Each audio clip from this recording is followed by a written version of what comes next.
Bonjour.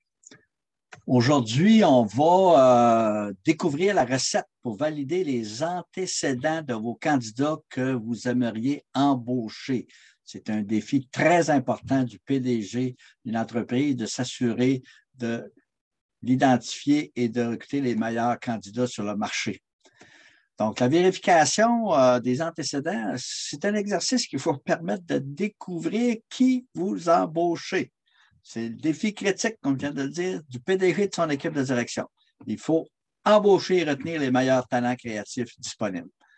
On va voir dans cet épisode les raisons pourquoi il faut vérifier les antécédents. Il y a différents niveaux de service d'antécédents. On va en voir plusieurs qui nous permettent d'avoir une idée complète des antécédents du candidat qu'on désire recruter. On va voir aussi une idée des statistiques par rapport à ces différents services-là.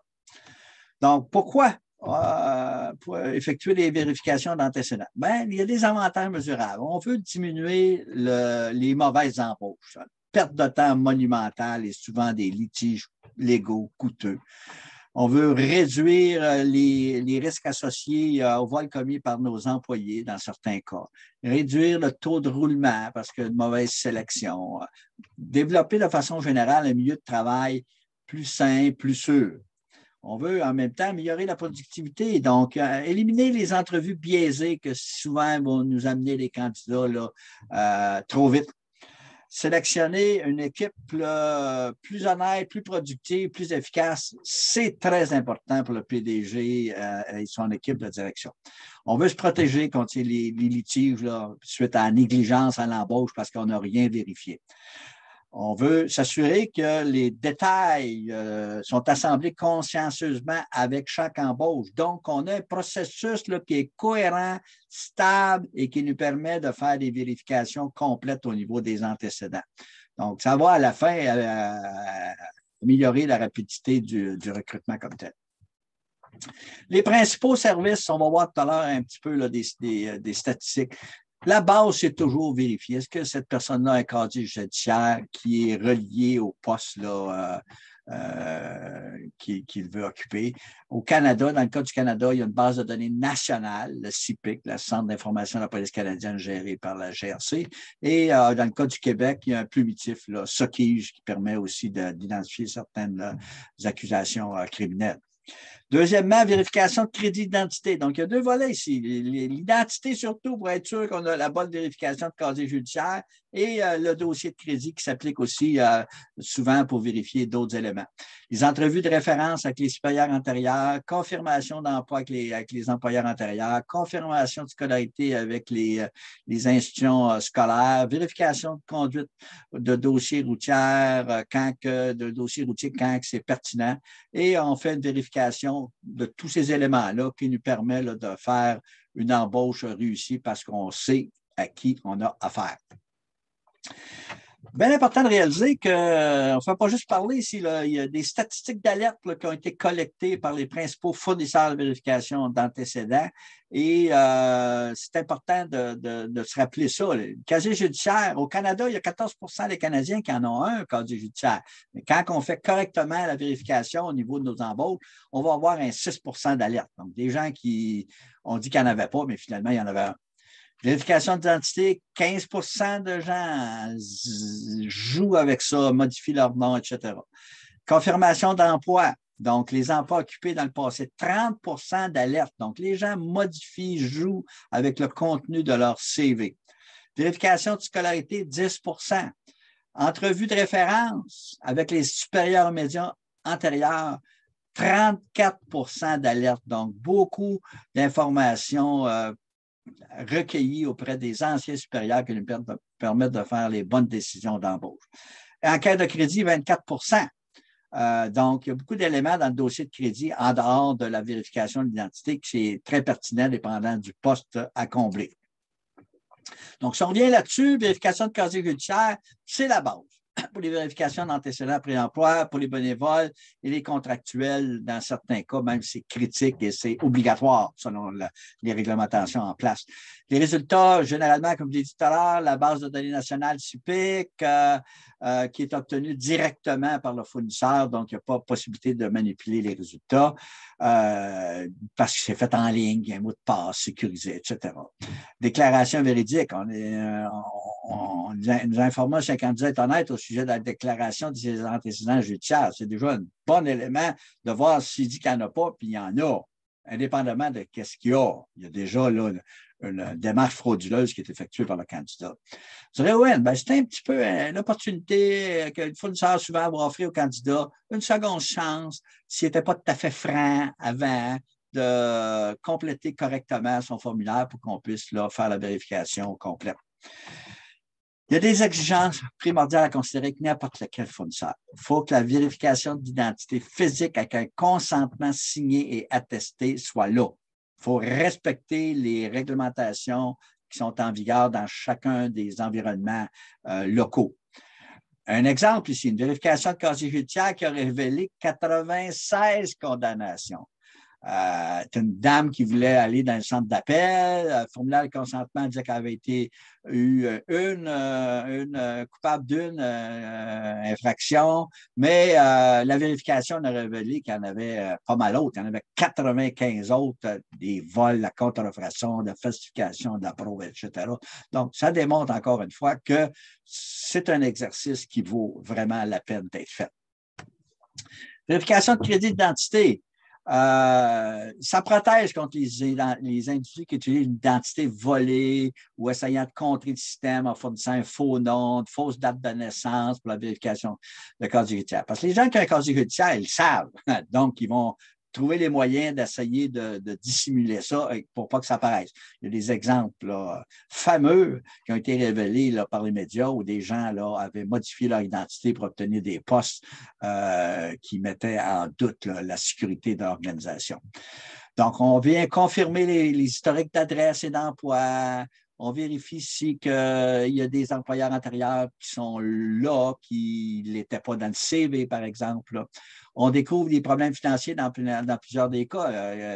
S'il y a des gens qui ont des problèmes financiers majeurs, des faillites, etc., donc des antécédents de recouvrement, des paiements manqués, etc., si on fait le lien avec d'autres alertes dans le dossier, ça nous fournit une information pertinente pour finaliser nos décisions de recrutement. Ça va aussi révéler s'il y avait eu des activités bancaires frauduleuses. C'est un rapport de crédit, souvent le seul endroit où on va pouvoir détecter ce type d'éléments-là. 24 des candidats ont des alertes lors de la vérification de crédit et d'identité. 5 de ceux-là, c'est des incohérences entre l'information fournie et celle sur le rapport de crédit concernant l'identité du candidat, ce qui est bien important par rapport à la vérification du casier judiciaire. Vérification des emplois précédents. Donc, on vérifie auprès du siège social là, des anciens employeurs et on vérifie les détails reliés à l'emploi. Donc, on va vérifier les dates d'emploi, de poste occupé, les raisons de départ, l'admissibilité à la réembauche. Souvent, l'employeur ne va l'avoir pas, mais au moins, on fait la démarche d'aller chercher l'information. On revalide avec l'information sur le CV. Les renseignements sont incomplets. Le fournisseur va le dire, va revenir au candidat. 30 des candidats exagèrent leur accomplissement sur le CV. C'est bien important de réaliser ça. Donc, c'est pour ça que cet élément-là est crucial. Une histoire ici, là, un exemple en bas, le fournisseur complète une référence favorable, mais après avoir contacté la compagnie, il réalise que le candidat n'a jamais été employé là, puis que la référence, en fait, c'était la mère du candidat. Donc, bien des petites histoires là, comme ça qui vont être révélées quand on fait notre vérification correcte là, des antécédents. Entrevue de référence avec les supérieurs précédents. Il faut comprendre, le fournisseur qui a des intervieweurs professionnels, il n'a jamais rencontré le candidat. Par conséquent, il peut assurer que les entrevues de référence sont objectives, ne sont pas influencées par la personnalité du candidat ou par sa performance lors d'une entrevue d'embauche. On élimine les chassés-croisés téléphoniques. Des références exhaustives et professionnelles sont complétées à chaque fois. L'équipe de service à la clientèle qui est formée chez le fournisseur est disponible tous les jours, toute la journée, puis elle peut faire et recevoir des appels pour compléter les services requis. Souvent, les politiques de confidentialité des employeurs vont faire en sorte qu'ils exigent un consentement signé pour donner l'information. Bien là, le fournisseur, à ce moment-là, permet de garder la référence au bout de la ligne tout en lui envoyant directement la preuve de consentement. On élimine finalement la partie de ping-pong. Le fournisseur offre ses références instantanément dès qu'elles sont complétées. Donc, ça permet automatiquement à l'employeur de se faire une bonne idée là, où on est dans la vérification. Il y a aussi souvent, les fournisseurs ils ont des questionnaires spécialisés qu'on peut aussi, l'employeur, adapter là, pour les candidats dans toutes sortes de secteurs pour ajouter, retirer des questions. Vérification de scolarité et d'accréditation professionnelle. Directement à la source. Le fournisseur va aller vraiment vérifier le plus haut niveau d'instruction requis tel qu'annoncé par le candidat. 10 des candidats exagèrent là, sur leur CV. Donc, ils n'ont pas les qualifications qu'ils disent qu'ils ont. Là. L'exécution de couple de jours, certaines écoles ne sont pas vite, mais finalement, le fournisseur, lui, il vous avertit, puis généralement, ça se complète là, dans une couple de jours. Donc, parce que le fournisseur, lui, il profite de ses relations avec les institutions scolaires partout en Amérique du Nord afin d'obtenir des renseignements plus rapidement, directement de la source. Quand c'est outre-mer, évidemment, c'est un petit peu plus long. Et il y a des industries mondiales. On regarde l'exemple ici en bas, découverte des usines à diplôme. Imaginez-vous des usines à diplôme. Un candidat ici mentionnait qu'il était scolarisé à l'université de Canterbury. Ben, la base de données du fournisseur voyait qu'il y avait 2 écoles avec ce nom. L'une était légitime alors que l'autre n'était pas. Le fournisseur vérifie que le client pour confirmer l'adresse de l'université du candidat. Suite à ça, on réalise que l'école n'était pas là, confirmée, que ce n'était pas une institution légitime, c'était une usine à diplôme, imaginez-vous. Vérification de dossier de conduite routière. Ça, c'est quand c'est pertinent, là, dépendant du poste et la nature des responsabilités, ça vérifie la même chose encore, le nom, la date de naissance, le genre, le statut, faire une comparaison avec les autres services que le fournisseur est en train de faire en même temps. Donc, ça donne les détails sur le permis, les infractions, suspensions et interdictions. Ça assure la sécurité et la bonne conduite des chauffeurs, une importance primordiale afin de protéger l'entreprise contre des responsabilités potentielles. Généralement, le fournisseur peut fournir des détails sur d'autres pays à l'international, mais c'est plus délicat, plus difficile. Il faut éviter les accidents reliés au travail. Vérification de dossier de conduite routière vous permet d'obtenir un portrait crucial de l'historique de conduite de votre candidat avant de l'embaucher. Mais comme dans tous les cas ici, il faut vraiment faire attention à quelles sont les législations locales pertinentes. Bien souvent, il est impossible d'obtenir ce type d'informations-là, donc il faut valider notre processus et en tenir compte. La vérification des antécédents de santé et sécurité, ça, c'est un domaine extrêmement délicat aussi. De plus en plus, il devient important de vérifier les antécédents des candidats pour leur dossier antérieur avec les agents de gestion des cas d'accident et d'invalidité au travail. Au Québec, on parle de la Commission des normes d'emploi de santé et sécurité au travail. Généralement, l'information est disponible seulement après l'embauche, mais c'est bien important quand même d'aller la chercher pour s'assurer qu'au niveau de la tarification, là, qu'on gère notre dossier d'employé correctement. Plusieurs employeurs vont aussi exiger un examen médical pré-emploi afin de valider le statut de la santé du candidat, sa capacité à effectuer adéquatement les tâches reliées à son poste avant son entrée en fonction.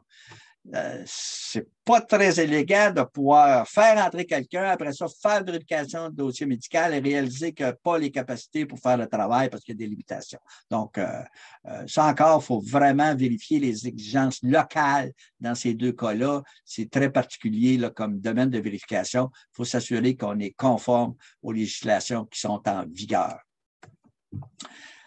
Vérification des antécédents pour les sous-traitants. Souvent, comme une grande entreprise, on sait qui on embauche, mais nos sous-traitants, eux autres, est-ce qu'ils répondent aux mêmes normes de vérification? Donc, on protège son entreprise et nos clients en demandant à nos sous-traitants de vérifier eux autres aussi leurs employés avec le même statut professionnel que nous, on le fait. Donc, on donne aux employés un moyen rapide pour valider que les sous-traitants sont légitimes et qu'ils ont été vérifiés. On minimise encore une fois les pertes dues au vol ou à toutes sortes d'infractions. C'est un formidable moyen aussi pour les sous-traitants qui peuvent travailler ailleurs pour d'autres entreprises de se démarquer comme étant un employeur de classe mondiale qui fait ses antécédents correctement. Donc, l'ensemble de ces vérifications-là va permettre aux équipes des fournisseurs de faire des comparaisons entre les CV, formulaires de consentement, les formulaires de candidature, les commentaires fournis par les anciens employeurs, les institutions scolaires. Donc, pendant la vérification d'identité, ils prennent note des employeurs inscrits dans le dossier de crédit, qui ne se retrouvent pas sur le CV, les formulaires de consentement du candidat, prennent mesure des spécifiques pour avertir des incohérences qui pourraient se trouver dans le dossier.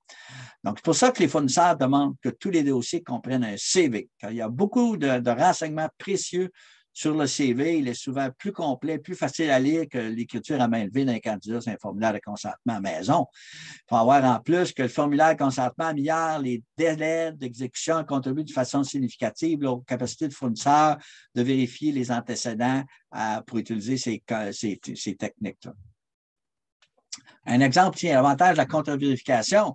Le fournisseur avait reçu les résultats concernant les détails d'infraction datée avant la naissance du candidat.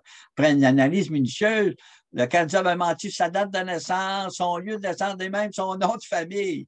Suite à une collecte de données précises, on a découvert des incidents d'agression sexuelle et d'autres infractions. Donc, c'est vraiment important de se donner la chance de faire l'exercice de façon complète. Abonnez-vous à ma chaîne YouTube Réseau Gestion pour suivre les prochains épisodes.